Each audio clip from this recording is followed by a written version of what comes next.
Imagine you're standing in a very special place, a place where the entire world cannot see, while all eyes seem to be focused on a rugged hill where a man is hanging on a cross. You're about to witness something that no one talks about. You've heard the story of Jesus' crucifixion 100 times, but today, you'll see something that few dare to mention. At the very moment Jesus was being crucified, the skies weren't the only thing reacting. What was happening in the unseen realm, just above the blood-soaked earth and beyond the cries of men, two of the most powerful archangels in all of existence were watching and intervening. Michael, the warrior of heaven, and Uriel, the flame of God, stood between earth and eternity. And what really happened when Jesus, the King of Glory, was pierced by the spear of a Roman soldier? Stay with me, because once you understand what these two archangels did at the cross, you'll never see Jesus or spiritual warfare the same way again. Picture this: you're standing at the foot of the cross, where the crowds watch a man nailed to a piece of wood in excruciating pain. But you're not just seeing it in the natural, you're seeing it through the lens of the supernatural, a world that is rarely ever acknowledged. Jesus isn't only suffering physically while he's enduring. An invisible war is happening, one that you can't fully grasp until you see it from the angelic perspective. Think about this moment. At noon, the sky suddenly goes dark. It's not a cloud passing overhead, it's a supernatural darkness that covers the earth. This isn't a natural phenomenon, it's a divine intervention. While people panic and wonder what's happening, above them, Michael and Uriel, two of the most powerful angels, are watching. They're not just standing by. These two angels are standing guard over the moment the universe has been waiting for. Michael, the warrior of heaven, isn't just any angel. You cannot even imagine the magnitude of his presence. Michael wears armor that isn't made of gold, but of a material that glistens like galaxies wrapped in fire. His sword pulses with light, engraved with the names of God. His wings are not feathers, they shimmer with a substance unlike anything you can understand. He's ready for battle. Uriel, the archangel of light and wisdom, is just as awe-inspiring. His body radiates with the brilliance of the sun. His eyes burn with the light of divine revelation.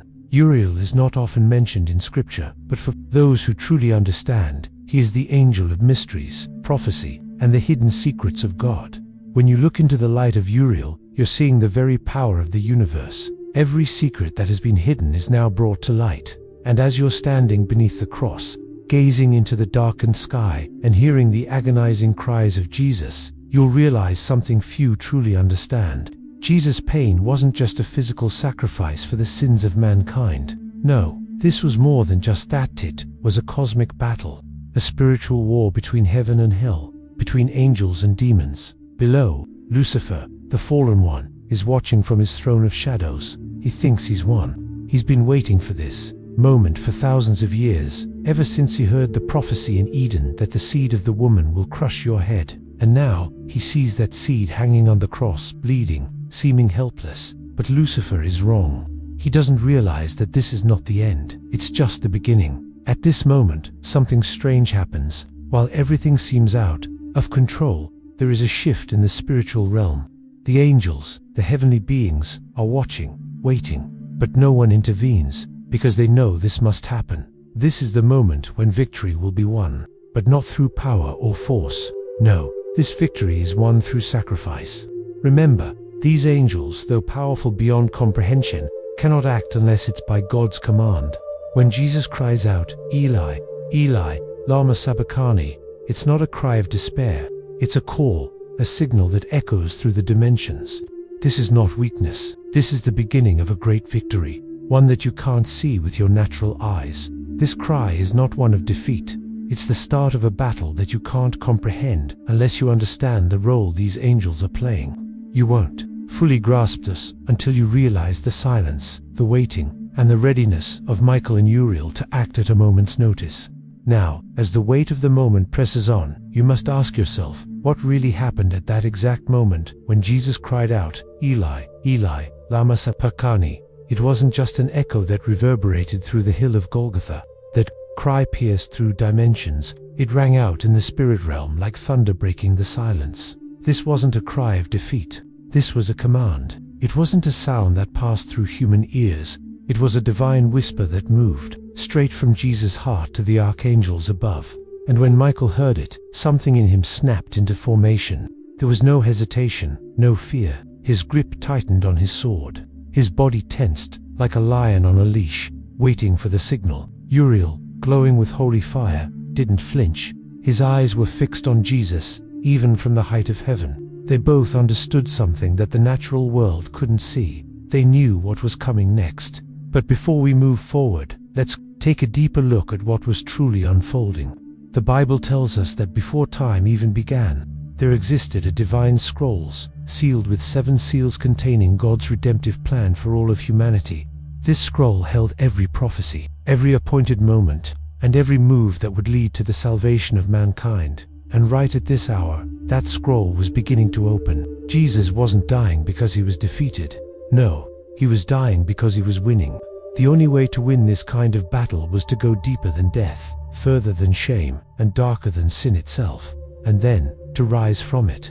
This was the plan. It had always been the plan. Uriel and Michael knew it. They could feel it in the very fibers of their being. But despite knowing the outcome, there was something even they had never experienced before. They couldn't move unless heaven commanded them to. They couldn't intervene unless the Son himself gave the word. And that moment was about to come. The cry Jesus made, though, was not one of weakness. It was a summons. When he shouted, the spiritual realm shook. Michael turned to Uriel, not with fear, but with reverence. The king, who hung on that tree, gave an invisible commander a command that would alter the course of eternity. Now, hear this. Heaven didn't announce this with trumpets. There was no loud sound from the heavens, no thunder breaking through the sky. But every throne in heaven, every principality, every demon in hiding felt it. It was a whisper, but it wasn't heard by human ears.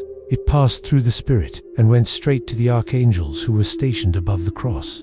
And the message was clear: hold the line, guard what is mine. That command was simple, yet profoundly powerful. It may not seem like much at first glance, but when it came from the mouth of the eternal Son, hanging on a tree, crowned with thorns, it activated the heavens. Jesus was hanging between 2 realms. His body was in the natural, his soul descending into death, but his authority was still fully intact. And Michael, heaven's warrior, snapped into formation. From the very beginning, Michael had been heaven's general. He led armies. He fought against the dragon in Revelation. He wrestled for dominion over kingdoms. But at the cross, he wasn't just watching, he was standing guard. And not just over a people, he was guarding a person, Jesus. But even more than that, Michael was guarding a transfer. This wasn't just a moment of sacrifice. This was a legal exchange. Every soul, every curse, every failure was being placed on Jesus. It was a transaction so vast that hell itself had gathered to witness it.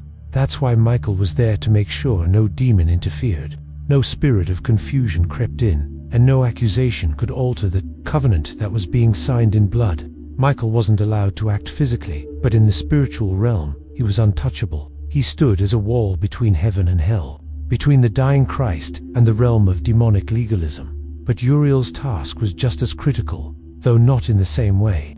Uriel wasn't the angel of war like Michael. Uriel's role was to bring light, clarity, and revelation.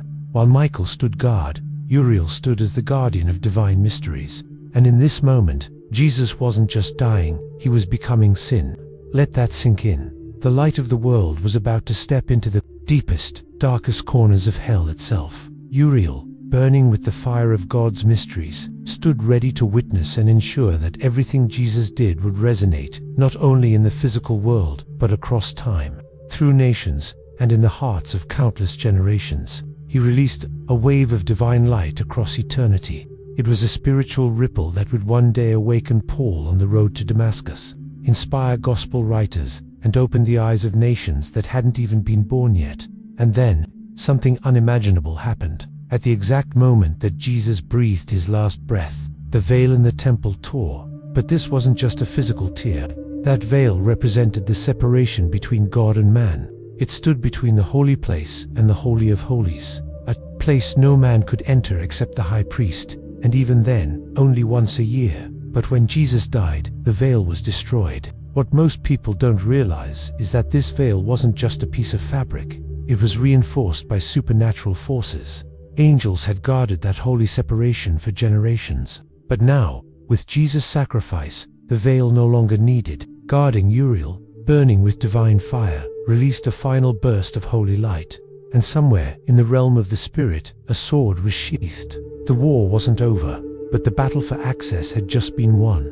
Pause and think about this for a moment. What does it mean that Jesus gave a spiritual command from the cross? What does it mean that Michael and Uriel were actively protecting, enforcing, and carrying out orders even as the physical world mocked him? It means something huge. Even when it looks like you're defeated in the natural, when the enemy surrounds you, when the crowd calls you cursed, God is still commanding angels on your behalf. Your blood may be spilling, your strength may be fading, but in the spirit, there is movement. Heaven doesn't operate by what people operates by what God speaks. And sometimes, the most powerful orders are whispered through pain. Now, let's consider the final moment.